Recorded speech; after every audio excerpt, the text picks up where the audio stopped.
ذلتوں کے مارے لوگ، مصنف فیودور داستویسکی، 14واں باب۔ دیر ہو گئی تھی، 10 بج چکے تھے جب میں نتاشا کے ہاں پہنچا۔ ان دنوں وہ سیمیونوفسکی پل کے پاس فونتانکا سڑک پر رہتی تھی۔ یہ مکان 4تھی منزل پر تھا، فلیٹوں کے ایک گندے بلاک میں جو کسی بیپاری کلوتوشکن کی ملکیت تھا۔ جب شروع میں وہ گھر سے نکلی تھی تو تھوڑے دنوں میں وہ الویشا کے ساتھ ایک اچھے سے فلیٹ میں رہی۔ یہ تھا تو چھوٹا لیکن خوبصورت اور آرام دہ۔ لیٹینایا سڑک پر ایک عمارت کی 3ری منزل پر واقع تھا، لیکن نوجوان صاحبزادے کے ذرائع آمدنی بند ہونے لگے۔ وہ موسیقی کا استاد تو نہ بن سکا مگر روپیہ قرض ادھار لیتا رہا اور تھوڑے عرصے میں ہی مقروض ہو گیا۔ اس نے فلیٹ کے سجانے میں اور نتاشا کو تحفے تحائف دینے میں سارا روپیہ اڑا دیا۔ حالانکہ نتاشا اس کی فضول خرچیوں کو روکنے کی کوشش کرتی رہتی تھی، اسے ڈانٹتی ڈپٹتی اور کبھی کبھی رو بھی پڑتی تھی۔ الویشا کی طبیعت جذباتی اور اثر پذیر تو تھی ہی، وہ ہفتہ بھر ان خوابوں کے مزے لیا کرتا تھا کہ وہ کیوں کر نتاشا کو کسی چیز کا تحفہ دے گا اور وہ کیسے اسے قبول کرے گی۔ اور اس معاملے کو اس نے اپنے لیے خاص تقریب بنا رکھا تھا اور مزے لے کر مجھے پہلے سے بتایا کرتا تھا کہ اس نے کیا منصوبہ سوچا ہے اور دل میں کیا ٹھان رکھی ہے۔ لیکن جب نتاشا منہ بنانا، روٹنا اور آنسو بہانا شروع کرتی تھی تو وہ بیچارہ ایسا کھسیانہ ہو جاتا تھا کہ دیکھنے والے کو ترس آ جائے۔ جیسے جیسے وقت گزرتا گیا یہ تحفے تحائف آپس میں بد کلامی، رنجش اور جھگڑوں کا باعث بنتے گئے۔ اس کے علاوہ الویشا نے نتاشا کو بتائے بغیر بہت روپیہ بہا دیا، یار دوستوں میں جی بہلاتا پھرا، نتاشا کا حق دوسروں میں لٹایا، طرح طرح کے جوزفینیوں منناؤں کے ہاں آمد و رفت شروع کر دی۔ اگرچہ یہ بھی ہے کہ اسے ابھی تک نتاشا سے بہت محبت تھی، اس کی محبت میں ایک قسم کا درد اور افسوس پنہاں تھا۔ وہ اکثر جب مجھ سے ملنے آتا تو اداس اور الجھا ہوا ہوتا، کہنے لگتا کہ میں تو اپنی نتاشا کی چنگلیا کے قابل بھی نہیں ہوں، میں بہت اجڑ اور بدطینت آدمی ہوں، نہ تو اسے سمجھنا میرے بس کا ہے نہ اس کی محبت کے شایع نشان ہوں۔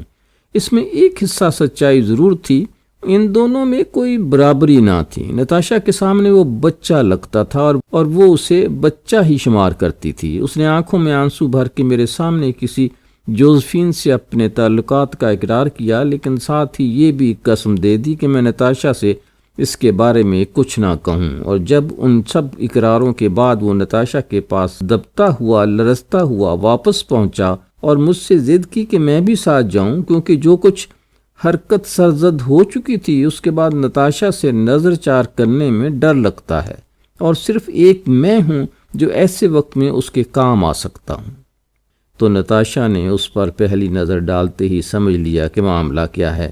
نتاشا میں رقابت کی آگ بہت تھی، میری سمجھ میں نہیں آتا تھا کہ وہ اس کی تمام بھول چوک معاف کیسے کر دیتی تھی۔ عام طور پر ایسا ہوتا تھا کہ الویشا میرے ساتھ گھر میں داخل ہوتا، بہت دبتے نتاشا سے بات کی، بہت جھیمپی ہوئی نظر سے نتاشا کو دیکھا۔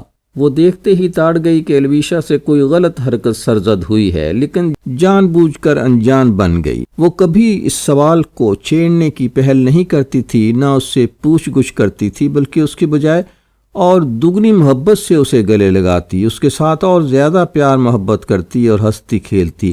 اور یہ کوئی اس کی جانب سے اداکاری یا پہلے سے سوچی سمجھی چال نہ ہوتی تھی، نہیں، اس کی نیک سیرت کو بے پناہ لطف اور راحت اسی میں ملتی تھی کہ وہ اس کی غلطیوں سے چشم پوشی کرے اور بھول جائے۔ جیسے الویشا کو معاف کر دینے کا عمل خود اپنے اندر خاص قسم کی پر اسرار کشش رکھتا ہو۔ یہ صحیح ہے کہ اب تک معاملہ صرف جوزفین جیسی عورتوں کی ذات کا تھا۔ جو ہی الویشا دیکھتا کہ نتاشا یوں جھکی ہوئی ہے اور درگزر کرنے پر تلی ہے تو وہ خود اس راز کو سینے میں دبا نہ پاتا تھا اور فوراً کھل کر کسی کے پوچھے بغیر سارا قصہ سنا ڈالتا تھا تاکہ اپنے ضمیر کو اس کے بوجھ سے ہلکا کر لے اور بقول خود پہلے کا سا ہو جائے۔ نتاشا جب اسے معاف کر دیتی تو اس سے الویشا کو بڑا لطف آتا، کبھی کبھی ایسا بھی ہوا کہ ادھر نتاشا نے بخشا، ادھر وہ خوشی کے مارے رونے لگا اور نتاشا کو فرط مسرت سے چومنے اور سینے سے لگانے لگا۔ پھر فوراً ہی اسے جوش آ جاتا تھا اور وہ بچوں کی سی صاف گوئی سے کام لیتے ہوئے اسے جوزفین کے ساتھ اپنا کارنامہ سنا ڈالتا اور خوب کہہ مارتا، نتاشا کو شاباشیاں دیتا اور اس کی خوب تعریفیں کرتا۔ اس طرح آدھی رات ہنسی خوشی گزر جاتی۔ جب ساری رقم اس کے ہاتھ سے نکل چکی تو پھر چیزیں بیچنے کی باری آئی۔ نتاشا کے اصرار پر فونتان کا سڑک پر کم کرائے کا سستا سا مکان لیا گیا۔ اس کے بعد بھی گھر کا سامان بیچ کر کام چلتا رہا، یہاں تک کہ نتاشا کو اپنا لباس بیچنا پڑا اور اس نے کام تلاش کرنا شروع کر دیا۔ جب الویشا کو اس کا پتہ چلا تو اس کے افسوس کی کوئی حد نہ رہی۔ اس نے خود کو لعنت ملامت کی، چیخا چلایا کہ میں خود اپنی خطاؤں کا ذمہ دار ہوں، مگر اس درمیان میں حالت ذرا بھی نہیں سنبھلی۔ اس وقت تک خود اس کے تمام آخری ذریعے بھی نبٹ چلے تھے۔ اب نتاشا کے ہاتھ میں کچھ نہ تھا سوائے اس کے کہ وہ کام کرے، اور اس کی آمدنی برائے نام تھی۔ بلکہ شروع میں جب نتاشا اور الویشا دونوں ساتھ ساتھ رہتے تھے تو الویشا نے باپ سے اس سلسلے میں سخت جھگڑا کر لیا تھا۔ پرنس وولکوفسکی نے اپنے بیٹے کو کاتریانا فیودورونا فلیمونووا یعنی کاؤنٹیس کی ستیلی بیٹی سے شادی کرا دینے کی جو ٹھان رکھی تھی وہ ابھی محض منصوبے کے درجے میں تھی، لیکن ان کا اصرار بہت بڑا ہوا تھا۔ باپ بیٹے کو لے کر جایا کرتا تھا تاکہ لڑکی سے اس کی ملاقات کرائی جائے۔ بیٹے کو انہوں نے اکسایا بھی تھا کہ وہ لڑکی سے گھلے ملے اور اسے اپنی طرف مائل کرے۔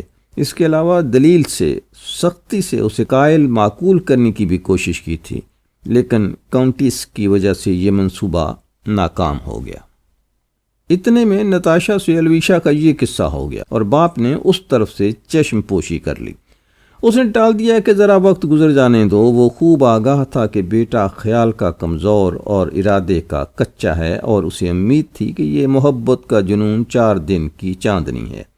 رہا یہ معاملہ کہ کہیں الویشا نتاشا سے شادی نہ رچا لے تو اس پرنس نے آخر میں اس پر اپنا دماغ کھپانا بھی چھوڑ دیا تھا، اور خود اس جوڑے نے شادی کا معاملہ اس دن کے لیے اٹھا رکھا تھا جب تک بیٹے کی باپ سے صلح صفائی نہ ہو جائے یا جب تک حالات میں تبدیلی نہ ہو جائے۔ بہرحال نتاشا بظاہر خود اس پر آمادہ نہ تھی کہ یہ بات چھیڑے۔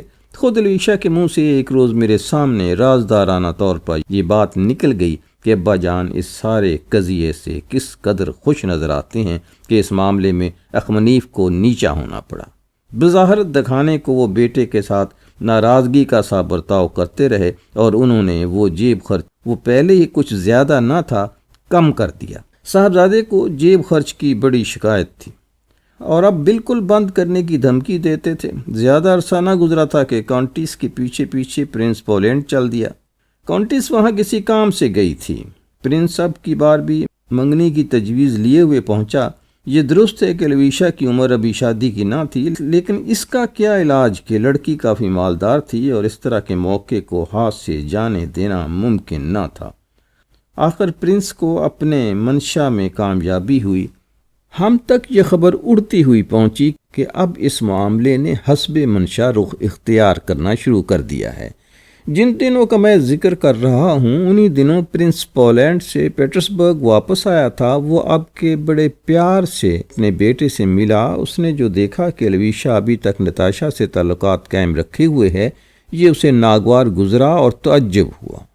وہ شبہ کرنے لگا اور ذرا گھبرایا بھی۔ اس نے سختی کی اور بہت شدت کے ساتھ اصرار کیا کہ بیٹا ان تعلقات کا سلسلہ توڑ لے، لیکن فوراً ہی حملے کا ایک اور کارگر طریقہ اسے سوجھا اور وہ اپنے بیٹے کو کاؤنٹیس کے ہاں لے کر پہنچا۔ پہلے شوہر سے کاؤنٹیس کی ستیلی بیٹی نے اگرچہ ابھی لڑکپن سے شاید ہی قدم باہر رکھا ہوگا، لیکن واقعی نہایت حسین تھی۔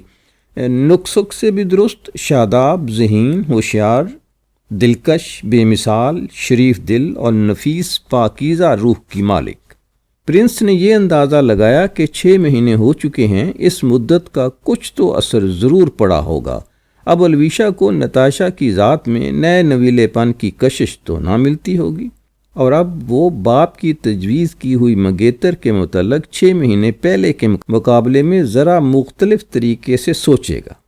وہ اپنے اندازے میں ایک حد تک ضرور صحیح تھا، الویشا واقعی اب ادھر کھینچا ہوا تھا۔ ہاں اتنا یہاں کہہ دوں کہ باپ نے ایک دم اپنا رویہ بدل دیا اور وہ غیر ضروری طور پر بیٹے کے ساتھ شفقت اور محبت برتنے لگا، اگرچہ روپیہ دینے کو اب بھی تیار نہ تھا۔ الویشا کو محسوس ہوا کہ اگرچہ باپ نے زیادہ تپاک دکھایا ہے، لیکن اس کے پردے میں ان کا وہی اٹل اور ضدی ارادہ پوشیدہ ہے۔ اس بات سے الویشا کو رنج پہنچا، لیکن اتنا رنج نہیں پہنچا جتنا اس وقت ہوتا اگر وہ کاترینا فیودورونا سے روزانہ ملاقات نہ کر پاتا۔ مجھے معلوم تھا کہ الویشا کو نتاشا کے پاس گئے ہوئے آج 5 دن ہو چکے تھے۔ اب اخمنیف سے اس کے گھر جاتے مجھے اس خیال سے پریشانی ہو رہی تھی کہ بھلا وہ مجھ سے کیا بات کہنے والی ہے۔ ابھی گھر فاصلے پر تھا کہ مجھے نتاشا کی کھڑکی میں روشنی نظر آنے لگی۔ ہمارے درمیان بہت زمانے سے یہ طے تھا کہ جب نتاشا کو میری سخت ضرورت ہوگی اور وہ مجھے بلانے پر مجبور ہوگی تو وہ کھڑکی میں روشنی رکھ دے گی، تاکہ میں اگر ادھر سے گزرتا ہوں، اور ادھر سے میں قریب ہر شام گزرتا تھا، تو مجھے روشنی دیکھ کر معلوم ہو جائے گا کہ میرا انتظار ہو رہا ہے اور نتاشا کو میری ضرورت ہے۔ ادھر کچھ دنوں سے اس کھڑکی میں اکثر روشنی رہنے لگی تھی۔